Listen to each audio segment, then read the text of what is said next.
Halo pemirsa, selamat datang di Medium Channel News.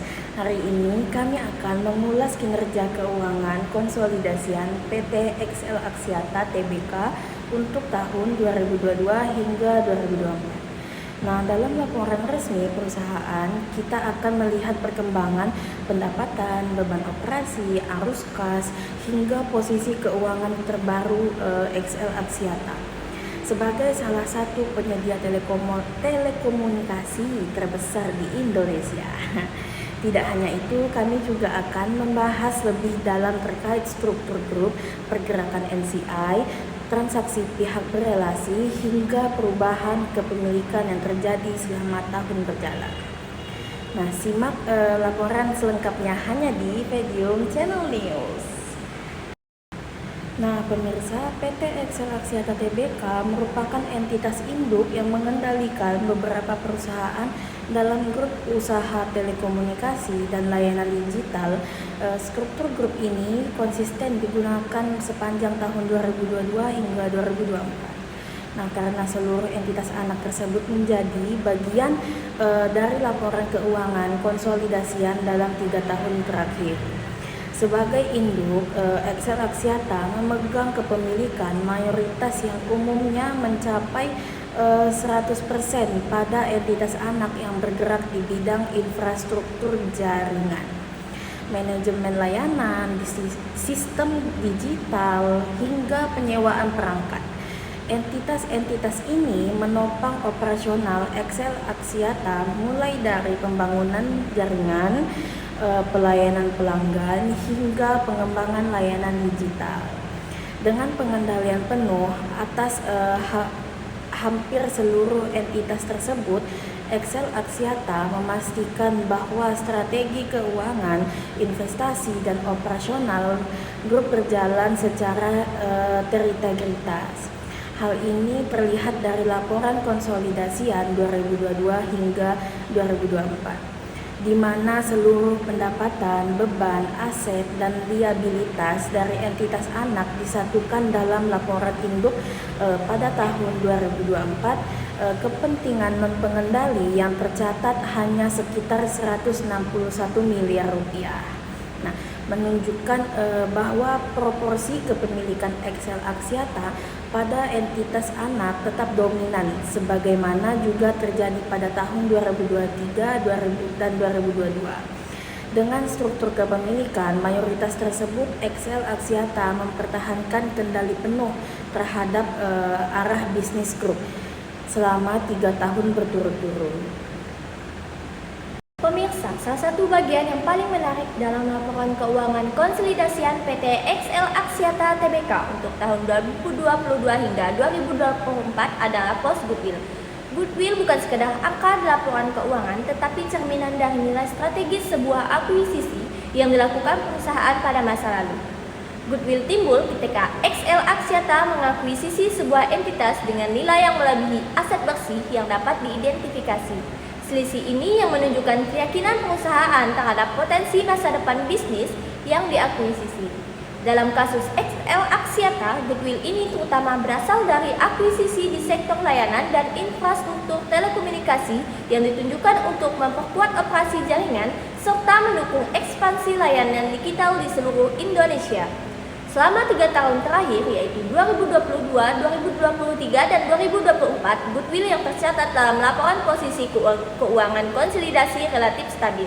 Perusahaan secara konsisten melakukan pengujian penurunan nilai atau implement test sesuai dengan ketentuan PSAK 22 dan PSAK 48. Pengujian ini paling penting karena menunjukkan apakah nilai goodwill masih layak dipertahankan atau harus diturunkan jika manfaat ekonominya berkurang.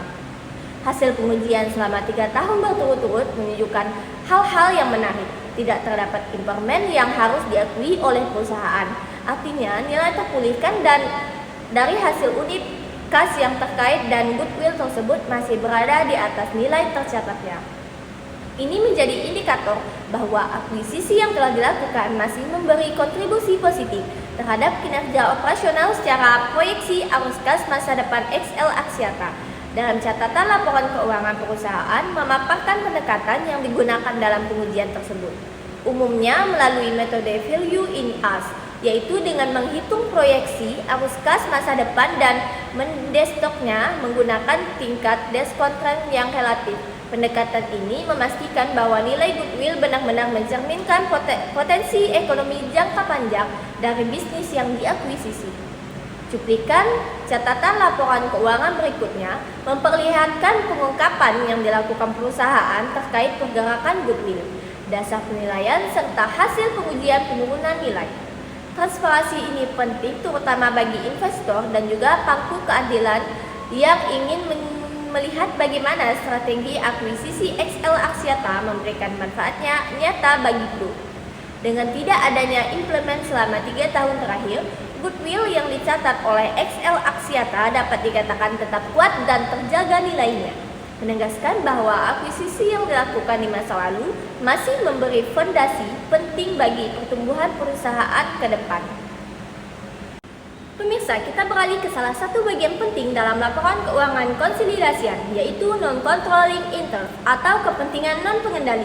NCI adalah sebuah porsi ekuitas yang dimiliki oleh pemegang saham lain pada entitas anak yang tidak sepenuhnya dimiliki oleh PT XL Axiata Tbk. Selama 3 tahun terakhir, posisi NCI XL Axiata menunjukkan tren kenaikan yang konsisten. Pada tahun 2022 tercatat sebesar 131,0 miliar. Angka ini meningkat menjadi 144,4 miliar pada tahun 2023 dan kembali naik hingga mencapai 161,9 miliar di tahun 2024. Kenaikan NCI menunjukkan bahwa beberapa entitas anak dalam grup XL Axiata masih dimiliki secara tidak penuh. Dengan kata lain, terdapat pemegang saham minoritas yang memiliki porsi kepemilikan atas laba dan aset entitas tersebut.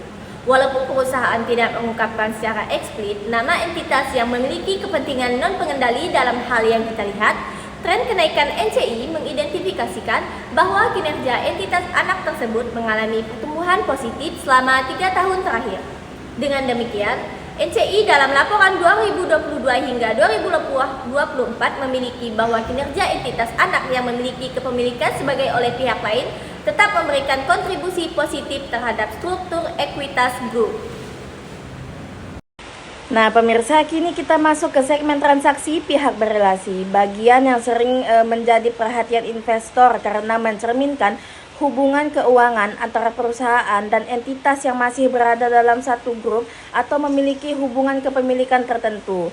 Nah, dalam laporan keuangan konsolidasian PT XL Axiata Tbk untuk periode 2022 hingga 2024, perusahaan mencatat sejumlah transaksi dengan pihak berelasi, terutama dengan entitas yang memiliki hubungan kepemilikan dengan induk maupun entitas anak di dalam grup. Nah, transaksi utama yang terjadi adalah penjualan dan pembelian jasa intragrup. Misalnya, XL Axiata melakukan pembayaran kepada entitas penyedia infrastruktur dalam grup untuk penggunaan jaringan, perangkat, serta layanan operasional. Nah, sebaliknya, entitas anak juga membayar kepada induk atas layanan manajemen, teknologi, dan dukungan operasional. Nah, selain itu, laporan juga menunjukkan keberadaan saldo piutang dan utang pihak berelasi. Nah, piutang biasanya muncul dari penjualan jasa, komunikasi, atau pengalihan biaya operasional yang ditanggung terlebih dahulu oleh induk. Sementara utang pihak berelasi biasanya berasal dari penggantian biaya jaringan atau penggunaan fasilitas yang dimiliki entitas anak atau afiliasi dalam grup. Nah, tidak hanya itu, XL Axiata juga membebankan biaya manajemen dan layanan pendukung kepada entitas anak. Beban ini meliputi dukungan operasional hingga layanan strategis yang disediakan oleh induk kepada entitas dalam grup. Nah, di sisi lain terdapat pula biaya royalti yang dicatat sebagai kompensasi atas penggunaan aset tidak berwujud atau hak tertentu di dalam grup. Nah, dari perspektif analisis transaksi-transaksi ini tergolong wajar dan umum terjadi pada grup usaha besar di sektor telekomunikasi. Nah, alasannya itu sederhana, banyak layanan dan infrastruktur memang dikelola secara terpusat sehingga perlu dibebankan antar entitas selama transaksi dilakukan pada harga yang dapat dipertanggungjawabkan dan sesuai praktik bisnis yang lazim.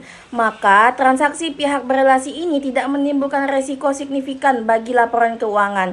Nah, insight dari kelompok kami adalah bahwa transaksi pihak berelasi pada Excel Axiata mencerminkan koordinasi internal yang kuat antara entitas induk dan anak, meskipun terhadap piutang, utang, serta beban manajemen antar entitas struktur. Nah, transaksinya relatif normal untuk industri telekomunikasi yang membutuhkan integratis jaringan dan layanan. Nah, dengan demikian transaksi pihak berelasi selama 2022 hingga 2024 dipandang masih berada dalam batas yang wajar dan mendukung operasional grup secara keseluruhan. Pemirsa, sepanjang periode 2022 hingga 2024, PT XL Axiata Tbk tidak mencatat adanya perubahan kepemilikan yang signifikan pada entitas anak yang memengaruhi struktur pengendalian. Dengan kata lain, seluruh entitas anak yang dikonsolidasikan tetap berada di bawah kendali penuh perusahaan. Selama 3 tahun tersebut, tidak terdapat peningkatan maupun penurunan kepemilikan yang menyebabkan perubahan status konsolidasi, baik dari entitas anak menjadi entitas sosial maupun sebaliknya. Struktur grup tetap stabil dan XL Axiata mempertahankan kepemilikannya mayoritas yang umumnya mendekati 100% terhadap sebagian besar entitas anaknya. Stabilitas kepemimpinan ini menjadi sinyal penting bagi para stakeholder, artinya fokus perusahaan berada pada pengaturan operasional internal, pengembangan jaringan dan efisiensi tanpa melakukan langkah kooperasi berupa akuisisi maupun dispensasi besar yang dapat mengubah struktur grup. Insight dari kelompok kami adalah bahwa konsistensi struktur kepemilikan menunjukkan strategi perusahaan yang lebih menekankan kesinambungan operasional dibanding ekspansi melalui akuisisi. Hal ini dapat membantu menjaga stabilitas keuangan dan mengurangi risiko integrasi bisnis baru. Dengan demikian, sepanjang 2022 hingga 2024, XL Axiata mempertahankan kontrol yang sama atas seluruh entitas anaknya tanpa adanya perubahan pengendalian. Pemirsa, demikian rangkaian ulasan laporan keuangan konsolidasi PT XL Axiata Tbk untuk periode 2022 hingga 2024 versi Vedium Channel News. Dari analisis kami, hal yang paling menarik adalah stabilitas struktur grup dan konsistensi kinerja entitas anak yang tercermin dari NCI yang meningkat tetapi tetap berada pada level yang relatif kecil. Hal ini menunjukkan bahwa hampir seluruh entitas dalam grup tetap berada di bawah pengendalian penuh XL Axiata. Selain itu, tidak adanya impairment atau goodwill serta transaksi pihak berelasi yang bersifat operasional, dan wajar juga memberikan gambaran bahwa perusahaan berada dalam kondisi yang sangat sehat dan terkelola dengan sangat baik.